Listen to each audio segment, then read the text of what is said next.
Anybody that has a Forest River wolfpop, you want to check this stuff out before you even pull it off the lot. Otherwise, you're going to be bringing it in for repairs later on. And we just had our freshwater tank fall out of this. Not going down the road. We went to our destination. We got about 10 miles out from where we were going.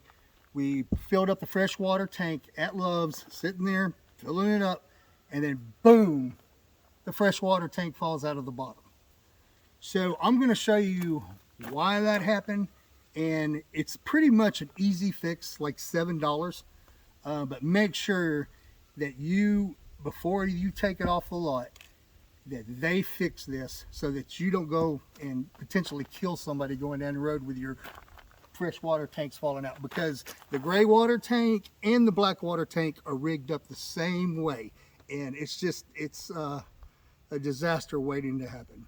So we're underneath. You have the tanks here. You have these tanks are like a T-shaped, and they sit on the frame back here, and then they have this little other piece, frame, railing, whatever, goes in, holds it in, and then they bolt it in. Well, if you look up here, this little railing right here should be sitting right on the frame, and that gives you your weight support, right? And then they screw in these little bolts, little lag bolts, I call them, self-tapping bolts, whatever, just to keep it from going side to side. Well, if you look up here on the top, there's about a 1/4 inch gap in between this one and this one. So the only thing holding these tanks up and this railing up are these self-tapping screws.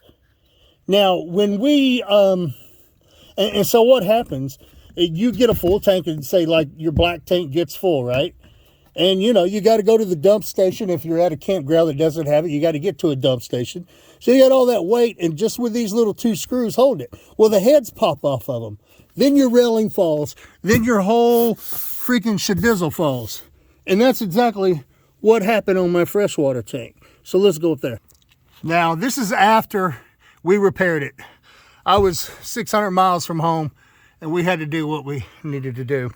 But we just made the holes where the self-tappers were, we made them a little bit bigger and put our bolts in. But realistically, if you look, it's wider here than it is down there. So this actually needs to be unscrewed, pushed all the way in, 2 new bolts, 2 new screw holes put in, and then your bolts in there. But you can see we have a lot stronger bolts in there now, and we did that on both sides. And now on the other side, it's just it's welded into the frame. You see, there's no really bolts. So this is something that is done at the factory after the fact. So just depending on how sloppy your guy is installing these, you kind of determine whether or not your tank's going to fall out down the road. Now, when that did, luckily the only other damage we had was one of these wires pulled out of here. So we soldered that back in, but I'm taking it back under warranty. Try to get them to replace every one of these with these bigger bolts. I mean, it ain't going to take them long. It's just I don't think that, $30,000, I think that ought to be, they ought to take care of that for me. But anyway, make sure you check that out. So, I didn't even know they had inspectors for RVs before you bought them.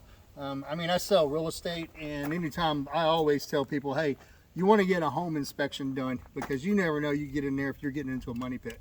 If I would have known they had inspectors for RVs, I would have definitely hired one.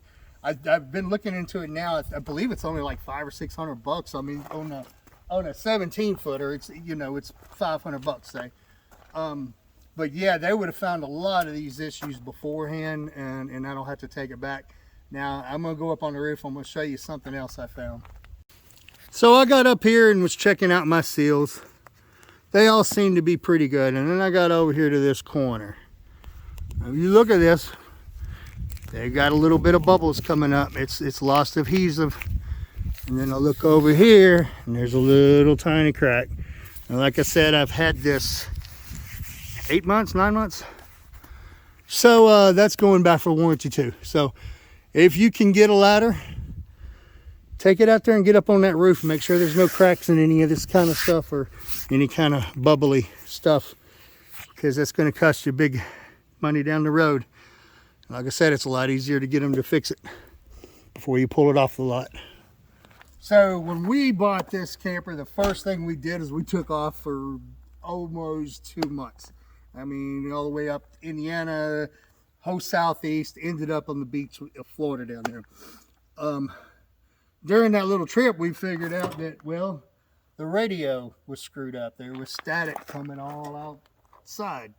It was just bad. When we got back, we had to take it and have them replace the radio in it.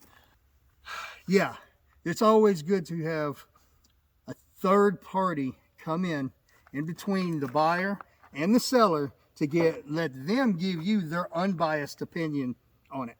Spend the $500 to get you an inspector. I'm not an inspector.